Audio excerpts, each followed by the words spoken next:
Barbebe, petite salope, c'est bien beau de faire des collages, mais frérot, quand tu prends les vidéos des gens, tu fais une vidéo, tu parles sur la personne, tu peux pas la bloquer après, parce que nous, on peut pas répondre. Ça, c'est des techniques de salope. Je suis désolé. Je t'ai répondu dans une vidéo, dans un commentaire, et je t'ai dit, souvent, les anciens, ils aiment bien mettre les anciens basketteurs, les anciens sportifs en haut des nouveaux qui performent. Tu as dit que, ouais, Michael Jordan, il donne pas l'heure à LeBron James, il lui répond pas, ou nanani nanana. Je t'ai expliqué, je t'ai dit, Michael Jordan, c'est pas le héros que vous pensez qu'il est, en fait. Michael Jordan, c'est un gros bâtard. Il s'en bat les coups de sa communauté, il parle même pas à ses enfants, il les met même pas bien. Michael Jordan, c'est un égoïste. Un jour, il y avait un coéquipier, et lui qui se baladait dans les rues de Chicago, il y avait des SDF qui faisaient la manche. Son coéquipier va pour donner de l'argent, et il retient son coéquipier et il dit, lui donne pas d'argent, il s'est pas levé, normalement il se lève pour aller travailler, ou nanani, non. Il connaît même pas la condition des gens. C'est-à-dire qu'en fait, lui, il était millionnaire, et il voulait même pas donner quelques dollars à quelqu'un pour qu'il puisse manger. Tu peux lui donner et lui faire la morale si tu veux. Mais laisse pas crever de faim. Et il a jamais été communautaire, il a jamais aidé sa communauté. Ce mec-là, il est là, avec son cigare, avec ses gros pantalons, il marche comme ça derrière sa meuf, sa latina, qui lui plume tout son argent. C'est un mec aigri. Moi, je l'aime pas, Michael Jordan. J'aime pas sa mentalité. Et pour moi, oui, LeBron James, il est au-dessus. Mentalité, et il est plus fort. Michael Jordan, sans Scottie Pippen, il est personne. Faut me dire ce que vous voulez. Donc moi, je lui ai dit ça. Lui fait un collage, il insulte et il bloque. Non, tu peux pas faire ça, cousin. Faut que moi aussi, je puisse te répondre.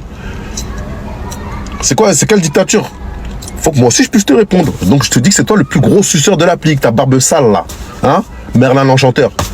Prends soin de toi, ma gueule. Ouais, j'ai fait du basket 3 mois et t'as fait un stage de basket, frérot. T'étais tellement nul qu'ils t'ont renvoyé en France. Arrête de faire le mec pro comme Alex Hitchen. Vous deux, vous êtes des nazes.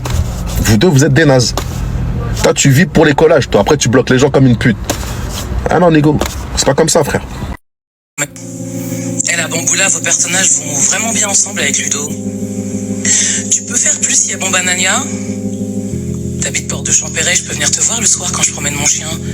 Mais faut être discret, je suis marié et en tant que star télé, faut faire attention aux paparazzi. Dans cette vidéo, Nadège dénonce beaucoup de choses qui se passent dans le cinéma en général ou au cinéma français. Il y a du racisme, il y a des agressions, il y a des V, il y a tout qui se passe dedans.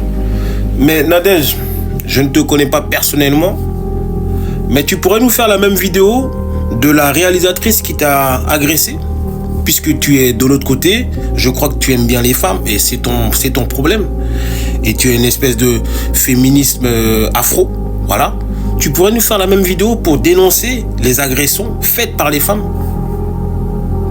et non pas causées par les hommes. Parce que c'est bien de tirer toujours dans un sens, mais tire un peu dans l'autre sens. L'article qui était apparu comme quoi tu t'es fait agresser, sexe, hein, par une réalisatrice. Fais la même vidéo s'il te plaît. Parce que c'est bien de dénoncer un truc, mais dénonce globalement les choses. Ou comme c'est de l'autre côté, tu prends pas la parole. Franchement, qu'est-ce que vous en pensez? Commentez-moi et abonnez-vous, on s'attrape. Toutes les femmes génération 80 voire 90 ne sont pas tous des tasse-pelles. Je m'explique. On a eu malheureusement à l'époque, il y a 20 ans, 30 ans en arrière, à banaliser le fait qu'une femme se fasse tourner dans des caves. J'avais déjà vu plusieurs vidéos dessus et je me disais que j'allais en parler, après à chaque fois j'oublie. Il n'y a pas longtemps encore, j'ai vu des jeunes qui filmaient des caves et ils disaient c'est le début de commencement des tanas. Les tanas, comme on le sait, c'est un terme qu'on a inventé il n'y a pas longtemps, mais en soi, quand on veut ramener une meuf au mot tana, ça fait longtemps que ça existe déjà. Mais je veux dire que je reviens sur le fait que on avait banalisé ça à l'époque, le fait qu'une femme se fasse tourner dans une cave, et pour nous c'était normal. Je dis bien pour nous, je ne suis pas dedans, mais j'avais déjà entendu ça. Et c'est une dinguerie en fait. Quand j'y pense, avec la maturité de maintenant, je dis mais en vrai, les meufs, elles y allaient parce qu'elles kiffaient sur un mec, mais les mecs, quand ils voyaient ça, et ben ils se disaient je vais ramener mes potes. Certes, il y a un pourcentage infime des meufs là qui étaient consentants, mais le reste, moi je pense qu'il faut dire les termes, elles se sont fait V en vrai. Heureusement que de nos jours ça existe moins. Je ne sais pas si ça a été éradiqué, mais en tout cas de nos jours ça existe moins, parce que déjà de une, il y a un truc concret, c'est que les caves, quasiment toutes les caves dans des années 80, 70, des bâtiments ont été fermés. Et c'est pour ça que je pense que ça s'est arrêté déjà, de une. Parce que de nos jours, les bâtiments, quand ils sont construits maintenant, il n'y a plus de caves, ils ne créent plus de caves, il n'y a que des parkings, etc. Donc heureusement que ça a permis d'éradiquer un peu ce problème-là. Mais maintenant, attention à la jeunesse. Les nouvelles filles qui veulent regarder des meufs qui sont en télé-réalité et qui oublient derrière comment elles arrivent à gagner de l'argent. C'est-à-dire, on les voit toute la journée avec des sacs Louis Vuitton, mais la plupart, quand elles réussissent, elles vont tous à Dubaï. C'est pas pour du financement, c'est pas pour échapper aux finances de la France, aux impôts, etc. Malheureusement, beaucoup vont faire du porte-à-porte, vont faire des escortings là-bas. Donc la jeunesse, les filles, les jeunes filles, quand vous voulez ressembler à vos stars de télé-réalité, posez-vous les vraies questions. Est-ce que ça en vaut vraiment le coup?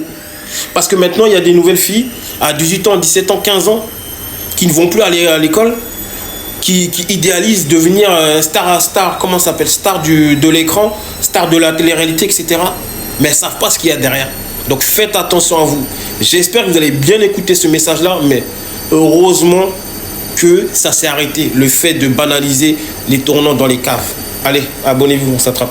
Ça, c'est à cause de l'éducation Montessori. Dans le 12e arrondissement, ce week-end, une petite fille de 12 ans a failli se faire V et s'est fait agresser.